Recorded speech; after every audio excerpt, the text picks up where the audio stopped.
Ladies and gentlemen, history was made tonight in Toronto. Canada, playing a World Cup match on home soil for the very first time since 1986, came from behind against Bosnia-Herzegovina and snatched a point that sent an entire nation into celebration mode. 1-1 the final score.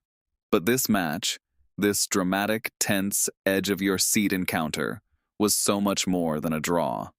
Let's get into it. Welcome to SoccerVault, the channel that goes deeper on the World Cup than anywhere else. I am breaking down Canada versus Bosnia-Herzegovina right here, right now. Let's go. Context first, because context is everything in this match. Canada are co-hosts of this World Cup. Playing at home, massive expectations, enormous pressure. BMO Field in Toronto, sold out, roaring, every fan desperate for a result that would justify all the hype. And yet, Canada arrived at this group stage knowing they are not among the tournament favorites. They are a growing team, a team with genuine talent, Alphonso Davies, Jonathan David, Cyle Larin, but this is still uncharted territory for them. Bosnia-Herzegovina on the other side, a team with their own story. Their first World Cup appearance in 12 years. Dangerous, physical, technically gifted in pockets.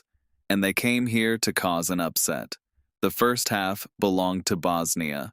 From the very first whistle, they pressed Canada back, disrupted their passing rhythm, and within 21 minutes, they were ahead.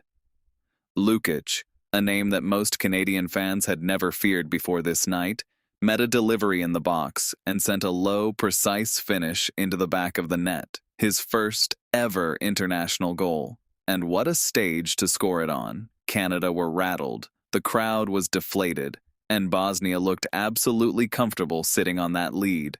Their defensive structure was excellent. 2 banks of 4, disciplined transitions, winning second balls. Canada kept probing, but found no way through. And then, the moment that still has Canadian fans shaking their heads.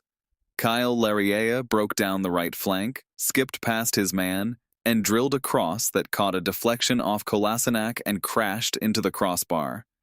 The entire stadium gasped. So close. So agonizingly close. That could have changed everything, and it did not.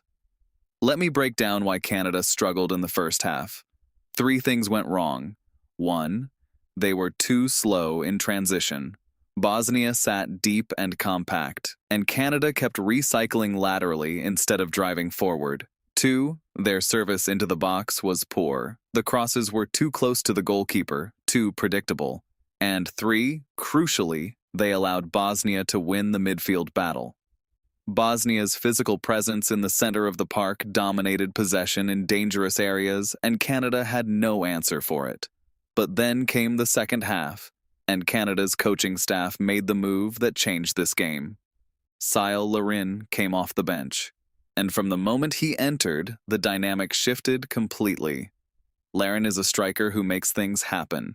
He is not the most celebrated name in international football, but in this group stage, in this pressure cooker of a match, he was exactly what Canada needed. Direct, physical, willing to arrive into the box at pace and attack the ball. And in the 78th minute, with 12 minutes plus stoppage time remaining, he made his mark.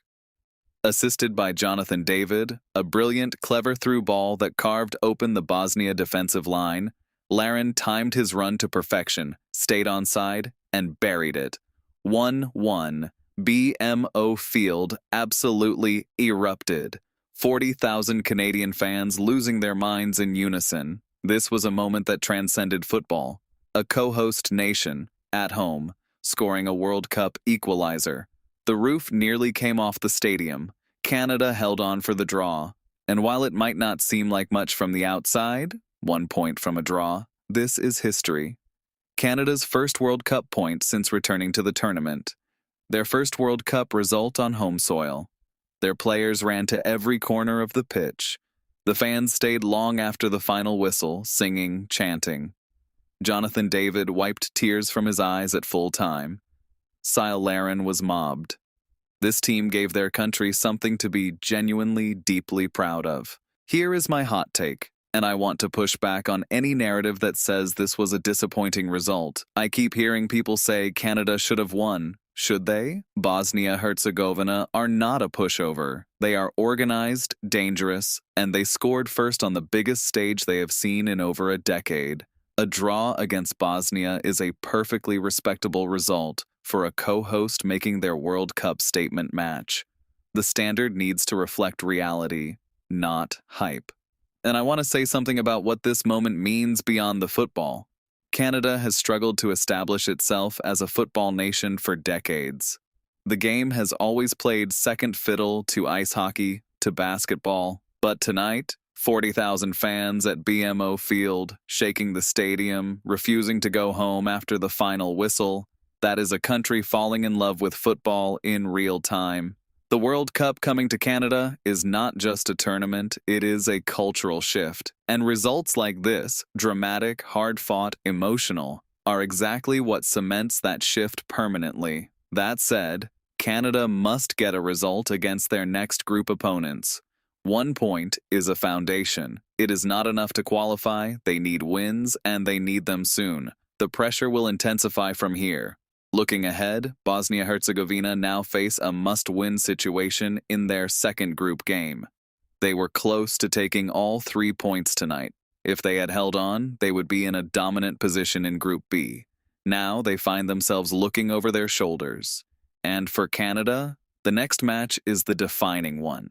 Every game at home is enormous. Every point is enormous. This group is fascinating. Watch for Jonathan David. He was Canada's most creative threat all game. And if he fires in the next match, Canada are a serious proposition. And watch for Alphonso Davies. Quieter than expected tonight. But when he gets into his stride, he is among the most frightening wide players in this tournament. That is your full breakdown of Canada versus Bosnia-Herzegovina. If you loved this analysis, hit that like button. It genuinely helps this channel grow. Subscribe to SoccerVault for every World Cup result covered in depth. And leave a comment below. Do you think Canada can make it out of the group stage? I personally think yes, but I want to know what you think. See you next time on SoccerVault.